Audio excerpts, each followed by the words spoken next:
हम लोग numerical solve करते हैं। ठीक है, फर्स्ट न्यूमेरिकल क्या है कि फिगर 1.22 सेलिना का ये सॉल्व न्यूमेरिकल है, इसके बाद अनसॉल्व भी कराएंगे। तो फर्स्ट क्या है कि फिगर 1.22 इन फिगर 1.22 बिलो ये फिगर है। ठीक है, shows a uniform metre rule. ये क्या है? यूनिफॉर्म मीटर रूल है। ए बी कहाँ पे पाइवोट है? एट इट्स एंड ए पे क्या है? ये पाइवोट है। ठीक है, इस एंड पे ये फिक्स है। एट द जीरो मार्क, यहाँ पे जीरो है। ठीक, end supported at the other end B पे सपोर्ट हो रहा है बाय अ स्प्रिंग बैलेंस। यहाँ पे क्या है? यहाँ पे बी पे हमने एक स्प्रिंग बैलेंस लगाया हुआ है। ठीक है, when a weight of 40 kgf is suspended at its 40 centimetre. 40 centimetre के पे यहाँ पर देखो, रूल के 40 सेंटीमीटर पे हमने 40 किलोग्राम kgf हमने यहाँ पर वेट लगा दिया है, लटका दिया है, सस्पेंड किया है। This rule stage horizontal. ये रूल हॉरिजॉन्टल रहता है। Find the reading of the spring balance when the rule is of negligible mass and second क्या है? मास 20 किलोग्राम। तो हमें जो निकालना है ये इस स्प्रिंग बैलेंस की रीडिंग फाइंड आउट करनी है दो कंडीशन में। किस कंडीशन में? कि जब ये रूल जो है इसका मास कुछ नहीं है, इसका मास कुछ नहीं मतलब इसका कोई फर्क नहीं पड़ेगा। ठीक है, इसके मास से। और दूसरा जब मास 20 किलोग्राम इसका हो जाएगा इस मीटर रूल का। ठीक है, तो सबसे पहले हम ये फर्स्ट वाला करते हैं कि when the metre rule is of negligible mass, उस केस में हम स्प्रिंग बैलेंस की वैल्यू निकालेंगे। ठीक है, कि स्प्रिंग बैलेंस की रीडिंग क्या है। ठीक, तो फर्स्ट नेग्लिजिबल मास पे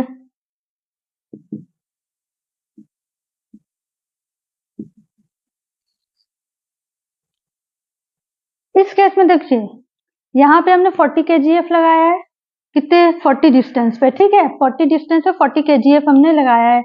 ये क्या करेगा? इसको इस डायरेक्शन, क्योंकि यहाँ पे ये फिक्स है, इस पॉइंट पे फिक्स है, तो ये वेट इसको इधर नीचे की तरफ खींचेगा। ठीक है, मतलब ये इसको इस डायरेक्शन में घुमाएगा। ये कौन सी डायरेक्शन है? एंटी क्लॉकवाइज, सॉरी ये क्लॉकवाइज डायरेक्शन है। एंड बी पे क्या है? अब ये क्या करेगा? इसको इस डायरेक्शन में घुमाएगा। But this rule stage horizontal, horizontal रखना है तो ये इधर ना होके हमें यहाँ पे बी पे किस डायरेक्शन में हम फोर्स लगाएंगे? अपवर्ड फोर्स लगा देंगे, क्योंकि ये नीचे की तरफ खींच रहा है तो हम इसको इधर ऊपर की तरफ फोर्स लगा देंगे, तब ये हॉरिजॉन्टल रहेगा। अब कितना फोर्स लगाना है वही हमको यहाँ पे निकालना है, वही इसकी रीडिंग होगी स्प्रिंग बैलेंस की। ठीक है, तो अब ये एफ हमें इसका फोर्स देखना है। ये फोर्स क्या करेगा? इस डायरेक्शन में घुमाएगा, मतलब एंटी क्लॉकवाइज डायरेक्शन में। ठीक है, ये फोर्स एंटी क्लॉकवाइज डायरेक्शन में घुमाएगा। ठीक, और ये क्लॉकवाइज डायरेक्शन में। ये ए पे क्या है? फिक्स है। ए पे फिक्स है और यहाँ पे हमने 40 पे इस स्केल की 40 सेंटीमीटर। ठीक है, ये क्या है? इसकी रीडिंग है। टोटल 100 सेंटीमीटर का स्केल है। 40 पे हमने क्या किया है? 40 kgf का वेट सस्पेंड किया है। ये वेट क्या करेगा? इसको नीचे की तरफ, इस स्केल को, यहाँ पे तो फिक्स है तो इस स्केल को वेट यहाँ पे हम लगा देंगे, इसको नीचे खींचेंगे, नीचे की तरफ तो आएगा ये, मतलब खींचेंगे नहीं, यहाँ पे लटका देंगे तो नीचे की तरफ झुकेगा स्केल, नीचे तरफ झुकेगा। लेकिन हमें रखना क्या है? इसको हॉरिजॉन्टल रखना है। रूल को हॉरिजॉन्टल रखना है, मतलब ये नीचे ना आए तो हम क्या करेंगे? एक फोर्स ऐसे ऊपर की तरफ लगा देंगे। ऊपर तरफ कहाँ पे लगाएंगे? यहीं पे लगा रहे हैं स्प्रिंग बैलेंस पे, तो वही फोर्स हमको कैलकुलेट करना है। तो ये फोर्स जो लगाएंगे वो इसको किस डायरेक्शन में घुमाएगा? ऐसे घुमाएगा, एंटी क्लॉकवाइज। ठीक है, और ये क्लॉकवाइज, तो क्लॉकवाइज मोमेंट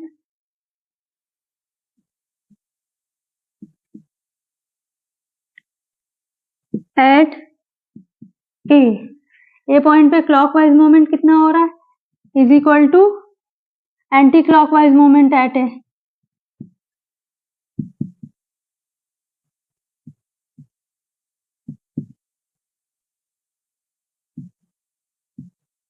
ये क्या है?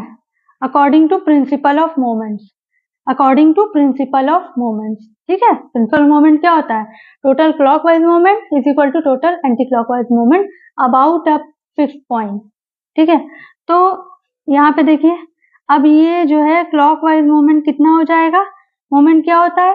फोर्स इनटू परपेंडिकुलर डिस्टेंस, ये जो डिस्टेंस है इसकी, तो 40 kgf इंटू डिस्टेंस कितनी है 40 is equal to anti clockwise कितना है ए से फोर्स कितना है F एंड डिस्टेंस कितनी है 100 F into 100 so F is equal to 40 into 40 upon 100 that is 16 kgf.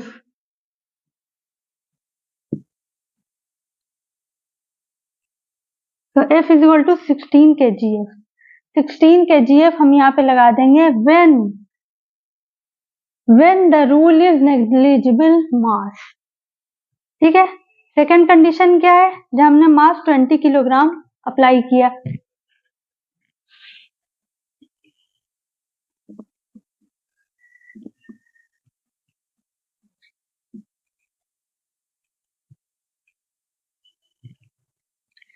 Second when the rule is of mass 20 kilo, ठीक है, when the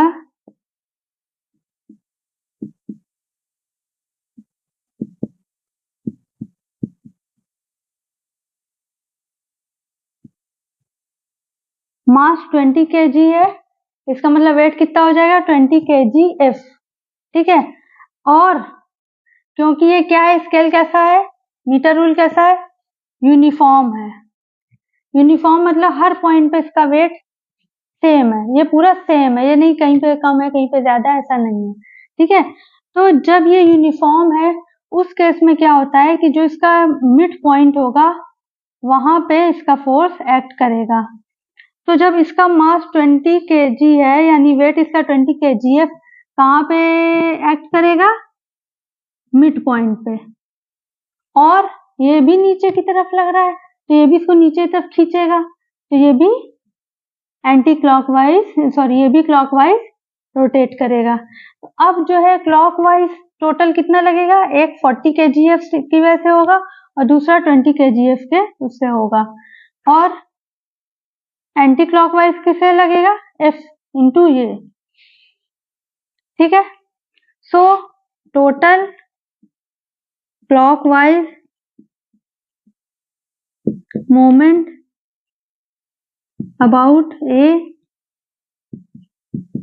is equal to total anti-clockwise movement about A is equal to anti-clockwise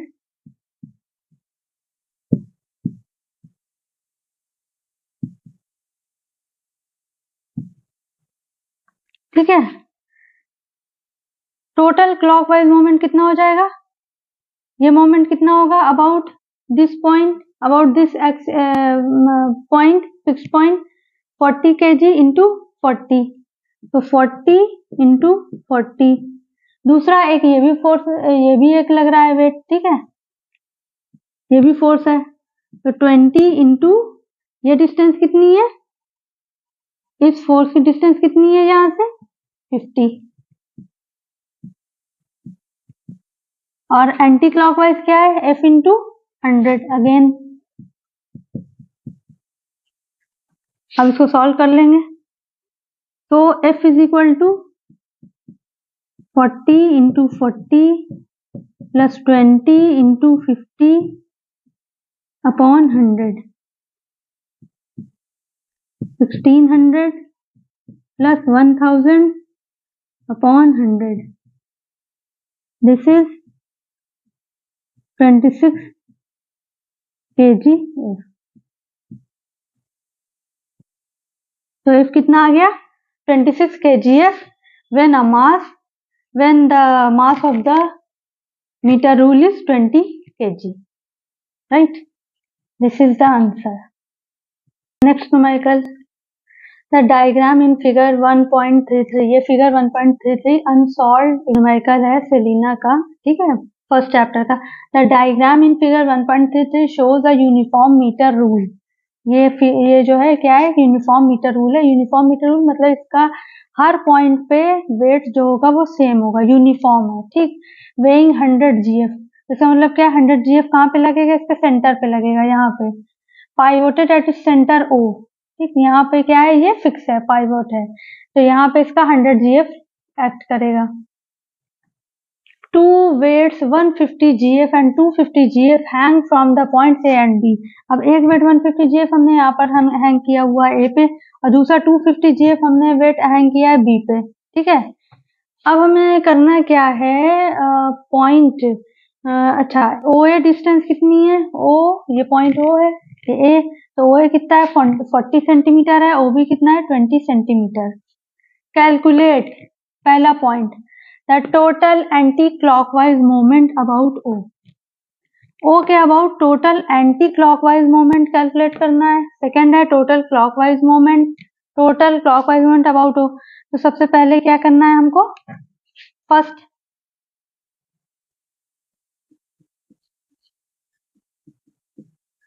total anti clockwise moment about O।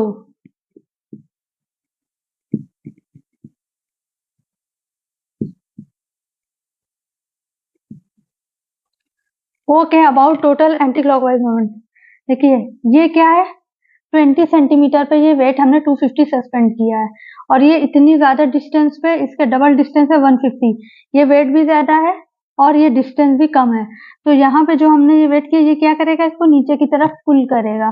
तो ये force कैसे इस direction में act कर रहा है, इसका इस डायरेक्शन में एक्ट करने का मतलब क्या है, ये कौन सा है, क्लॉकवाइज, तो 250 ग्राम क्या करेगा, इसको क्लॉकवाइज डायरेक्शन में रोटेट करेगा। एंटी क्लॉकवाइज मोमेंट कौन सा हुआ, इसकी वजह से जो होगा 150 GF, जब ये इसको इधर खींचेगा और ये नीचे की तरफ जाएगा।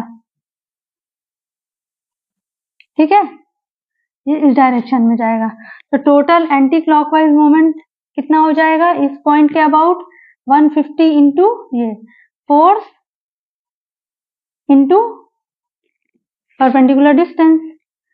So this is total anti-clockwise moment about O is equal to 150 into 40। Total anti-clockwise moment about O is equal to 150 into 40, that is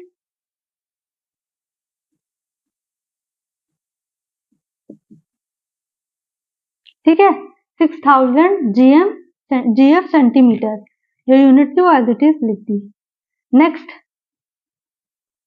second में क्या करना है, the total clockwise moment about O total clockwise moment क्या होगा, ये इसको clockwise rotate कराएगा। B पे जो वेट हमने 250 GF लगाया है, ये इसको क्या करेगा, नीचे तक पुल कर रहा है, नीचे तक पुल कर रहा है मतलब ये स्केल को ऐसे घुमा रहा है, स्केल को ऐसे घुमा रहा है, मतलब घुमाने का ऐसे घुमाने मतलब क्या है, ये ऐसे चल रहा है, इस पॉइंट के अबाउट ये ऐसे घूमेगा, ऐसे घूमने का मतलब क्या हुआ, ये क्लॉकवाइज है, क्लॉक कैसे चलती है, घड़ी ऐसे चलती है ना।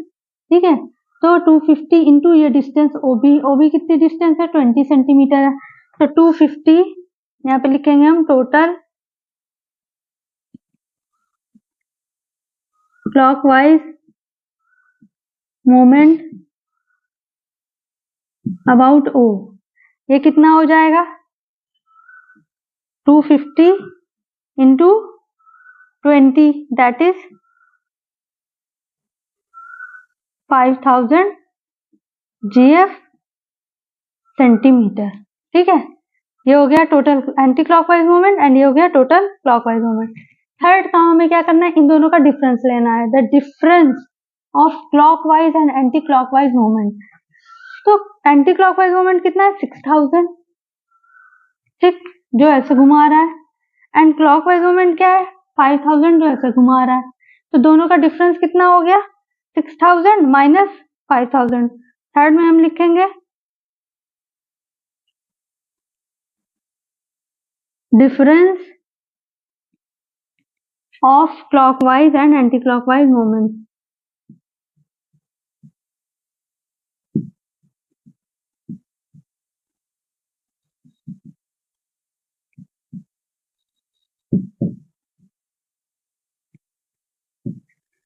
डिफरेंस कितना हो जाएगा, 6000 minus 5000, that is 1000 GF centimetre.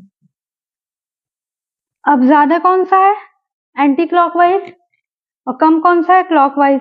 तो 1000 डिफरेंस हुआ, और जो ज्यादा वाला होगा विच इज मोर, वो क्या है, एंटी क्लॉकवाइज। तो 1000 इसका जो है डायरेक्शन क्या हो गया, एंटी क्लॉकवाइज। ठीक है,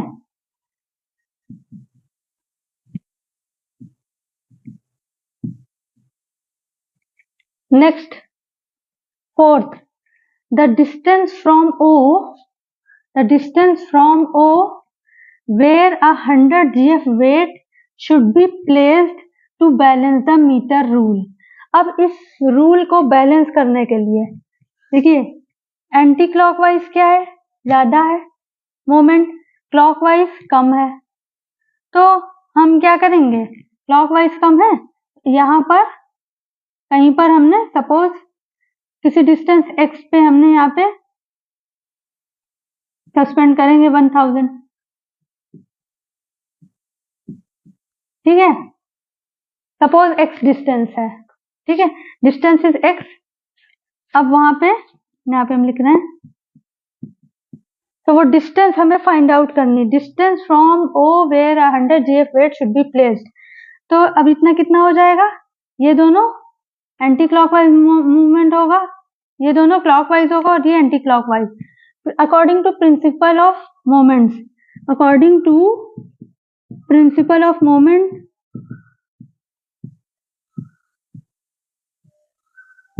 total anti clockwise moment is equal to total clockwise moment. ठीक है,